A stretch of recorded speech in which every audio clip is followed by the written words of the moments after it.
शुरू अल्लाह के नाम से जो निहायत ही मेहरबान और रहम वाला है। हाथियों का वो लश्कर जिसको अबाबील परिंदों ने तबाह किया। अबरहा का लश्कर वाक़या मुकम्मल समाअत फरमाएँ। तो चलिए वाक़या शुरू करते हैं। ये वाक़या हमारे नबी मोहम्मद सल्लल्लाहु अलैहि वसल्लम की पैदाइश मुबारक से 50 या 55 दिन पहले का है, जो सीरत की किताबों में बहुत मशहूर है और कुरान करीम में इसके बारे में एक ख़ास सूरत नाजिल हुई है।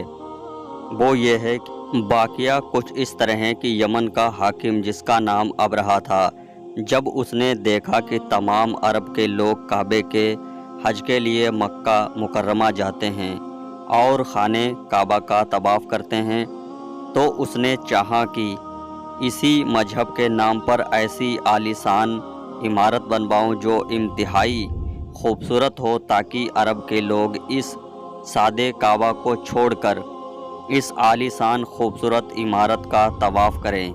इसीलिए उसने यमन की राजधानी सना में एक खूबसूरत गिरजाघर बनवाया। अरब में जब ये खबर मशहूर हुई तो कबीला कनाना का कोई आदमी वहाँ आया और पखाना करके भाग गया। और कुछ ये भी कहते हैं कि अरब के नौजवान ने उस के करीब आग जलाई हुई थी, हवा से उड़कर कोई चिंगारी में से जा पहुंची, जिससे गिरजाघर जलकर खाक हो गया। अबरहा ने गुस्से में आकर कसम खाई कि खाने काबा को गिराकर दम लूँगा। इसी इरादे से मक्का की तरफ फौज लेकर चला। रास्ते में जिस कबीले ने उसको रोकने की कोशिश की, उसको ख़त्म करते हुए आगे बढ़ता रहा, यहाँ तक कि मक्का मुकर्रमा जा पहुँचा। लश्कर और हाथी भी साथ थे।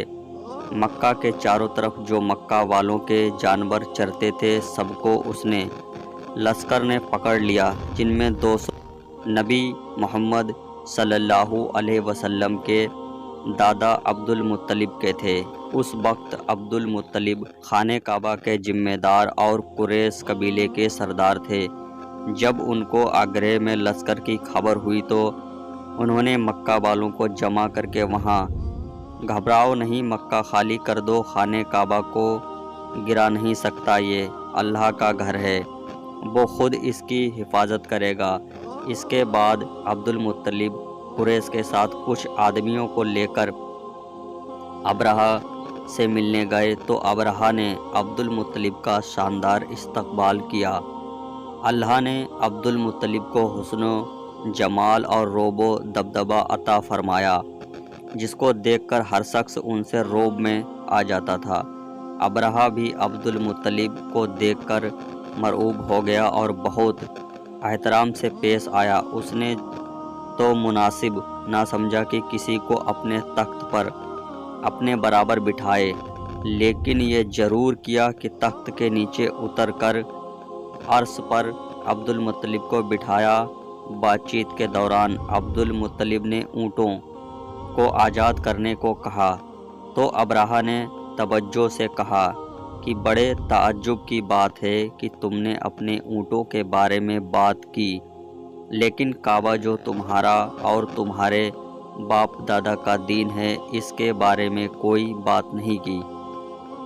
अब्दुल मुत्तलिब ने कहा कि मैं ऊँटों का मालिक हूँ और काबे का मालिक खुदा है, वो खुदा इस घर को गिरने से बचाएगा। अबरहा ने थोड़ी देर खामोशी के बाद सारे ऊँट वापस किए।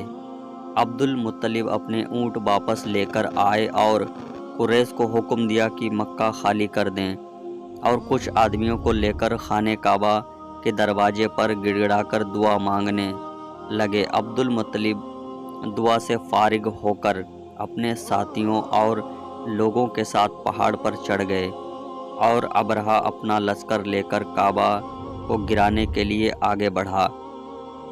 अचानक खुदा के हुक्म से छोटे छोटे परिंदों के झुंड नज़र आने लगे।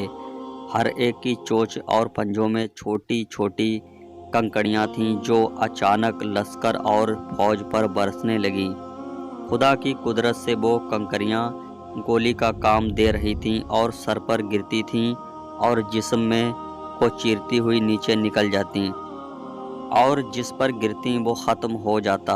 اسی طرح ابرہہ کا پورا لشکر تباہ اور برباد، اور ابرہہ کے بدن پر چیچک کے دانے نکل آئے۔